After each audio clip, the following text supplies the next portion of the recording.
আপনি বলেন তারপরে বলেন। আচ্ছা আমি শুরু করে দিচ্ছি, আপনি শুরু করে দিচ্ছি।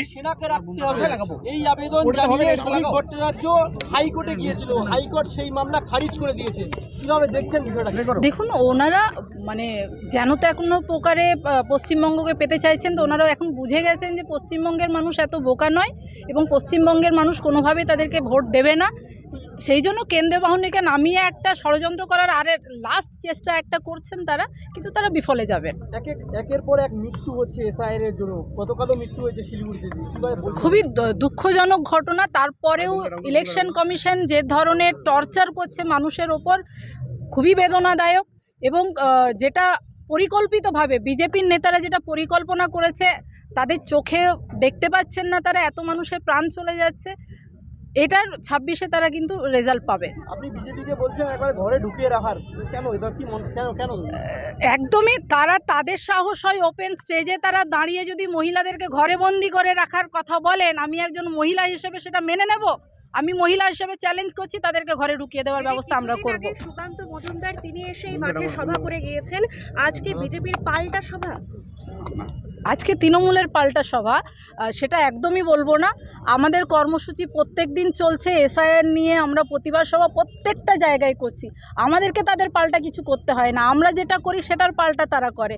আমরা যেটা স্লোগান, আমাদের অভিষেক বন্দ্যোপাধ্যায় আমাদের নেতা যে স্লোগানটা চালু করলেন, পরের দিন দেখলাম বিজেপির একটা স্লোগান সেম, মানে তারা আমাদেরকে কপি করেন, কিন্তু আমরা তাদেরকে কপি করি না। আমাদের কাছে মমতা বন্দ্যোপাধ্যায় আছে, তাদের কাছে কপি করার মতো কোনো জায়গা নেই। অমিত শাহ আসছেন, দেখুন, ওনাদেরকে আমি সকাল থেকে সন্ধ্যা আমি মমতা বন্দ্যোপাধ্যায় এত ভক্ত যে মমতা বন্দ্যোপাধ্যায় যে কাজকর্মগুলো করেন সেটা নিয়ে মানুষের কথা শুনি আমি। অমিত শাহদের মতো লোকজন যারা বিজেপির নেতৃত্ব, যারা মানুষকে যারা হয়রানির শিকার করেন, বারবার লাইনে দাঁড় করে দেওয়া, তাদের নিয়ে কথা বলবো না। দিদি, এসআইআর এর প্যাচে পড়ে অমিত শাহ বাগডোগরায় সভা এবং রণকৌশল কি তৈরি করবে আগামীতে? ওনারা যাই করুক না কেন, একটাই স্লোগান যেটা আমাদের অভিষেক বন্দ্যোপাধ্যায় বলেছেন যে যতই করো হামলা আবার জিতবে বাংলা, 14 তলায় আবার হাওয়াই চটিই যাচ্ছে। স্থানীয় লিডিং লিডারদেরকে টার্গেট কেন করা হচ্ছে, কি মনে করছেন? দেখুন, তাদের কাছে আর কোনো অস্ত্র নেই। এসআইআর করে তারা ভেবেছিল অনেক মানুষের নাম কেটে বাদ দিয়ে দেবে, কিন্তু তারা ভুলে গিয়েছিল মমতা বন্দ্যোপাধ্যায় পশ্চিমবঙ্গের বুকে যেভাবে মানুষকে আগলে রাখেন, তাতে অত সহজে অত কৌশল করে কিছু করা যাবে না। তো সেই জায়গা থেকে তারা বিভিন্ন ধরনের চক্রান্ত তো তারা করবেন। দিদি, বাংলা জেতার হাতিয়ার কি এসআইআর? অবশ্যই। দেখুন, তারা তো এসআইআর করে মানুষের নাম যাতে বাদ চলে যায়, মানুষের মধ্যে আতঙ্ক তৈরি হয়ে যায়, এই ব্যবস্থা তো তারা করছে।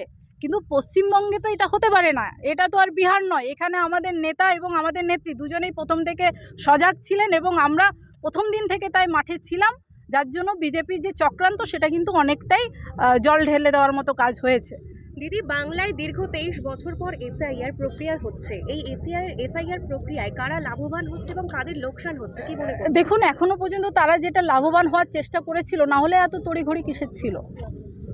যদি সাহস থাকতো 2024-এর ভোটের আগে তারা করতে পারতেন, কিংবা তারা এখনো পর্যন্ত নরেন্দ্র মোদীজি, বিজেপির যারা এমপিরা আছে তারা রিজাইন দিয়ে করুক, এসআইআর হোক, তারপরে ভোট হোক, আসুক না। তারা এত তড়িঘড়ি কিসের? যেটা 2 বছর প্রক্রিয়া সেটা 2 মাসে শেষ করার চেষ্টা কিসের? যে মানুষ তাদেরকে ভোট দিয়েছে তাদেরকে তারা বলে দিচ্ছে তোমরা বাইরে থেকে এসছো, তোমরা ভোটার নও। এত সাহস কোথা থেকে পায় তারা? স্থানীয়